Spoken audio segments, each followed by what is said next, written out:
Cyber laws in different countries. So you're going to see some test questions on this, definitely on these two, and on this as well. So we have section 107 of the copyright law. It mentions the doctrine of fair use. So we have that one. Online Infringement Liability Limitation Act, and then we have the Lanham Trademark Act of, or actually a 15 USC 15 or 1051-1127. And then the Electronic Communications Privacy Act, you need to know that one for sure.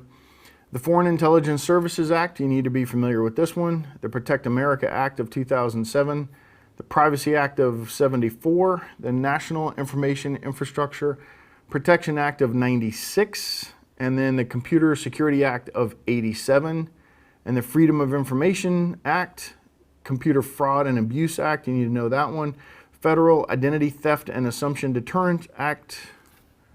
So there's only a couple of these you need to know. They may have updated the test, so you might want to at least read over these a little bit, be familiar with them. And then in Australia, the Trademark Act of 95, the Patents Act, the Copyright Act, and the Cybercrime Act of 2001. So the Cybercrime Act of 2001. And the UK, the Copyright, etc. Act, Trademarks, Offense and Enforcement Act of 2002, Trademarks Acts of 94, TMA, you need to know that one. Computer Misuse in 1990, you need to be familiar with that one. China, Copyright Law of the People's Republic of China, amendments of October 2001, right? Trademark Laws of the People's Republic of China, continued there. The Patents in India, Act of 98, Trademarks Act of 99, the Copyright Act of 57. And in Germany, the Section 202A, Data Espionage, Section 303A, Alteration of Data, Section 303B, Computer Sabotage. So you want to be familiar with those two. Italy, the Penal Code, Article 615 TER. Japan, Canada, Singapore, Computer Misuse Act, you need to be familiar with that one. South Africa, Trademark Acts 194 of 93, Copyright Act of 78. South Korea, Copyright Law, Industrial Design Protection Act. Belgium, Copyright Laws, Computer Hacking. Brazil, Unauthorized Modification and Alteration of Information Systems. Hong Kong, Article 139 of the Basic Law. So it looks like many companies have copyright laws, right? So in the module summary, we have the complexity of security requirements is increasing day by day as a result of evolving technology, changing hacking tactics, and emergent security vulnerabilities, etc. It's a true statement. A hacker or cracker is one who accesses a computer system by evading its security system.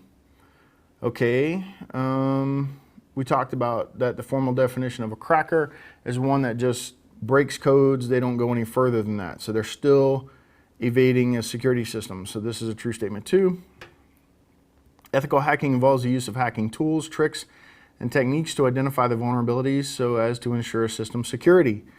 Well, it's more than that, right? It's a little more than just checking vulnerabilities, and we talked about that many times, so make sure you understand that. But for the test, ethical hacking involves the use of hacking tools, tricks, and techniques to identify vulnerabilities so as to ensure system security. Any problem you find in a security system or a computer system that allows remote access or data tampering, anything like that, is a vulnerability. Technically, it is a vulnerability, so technically this is correct. But don't misunderstand the point that when you go out and do a security assessment, it is not about just vulnerability scanning. Ethical hackers help organizations to better understand their security systems and identify the risks, highlight the remedial plans, and also reduce ICT costs by resolving those vulnerabilities, right? So you want to identify them and resolve them in some way. Ethical hackers should possess platform knowledge, networking knowledge, computer expert security knowledge, and technical knowledge skills. Ethical hacking is a crucial component of risk assessment, auditing, counter fraud, best practices, and good governance. So A lot of good stuff here.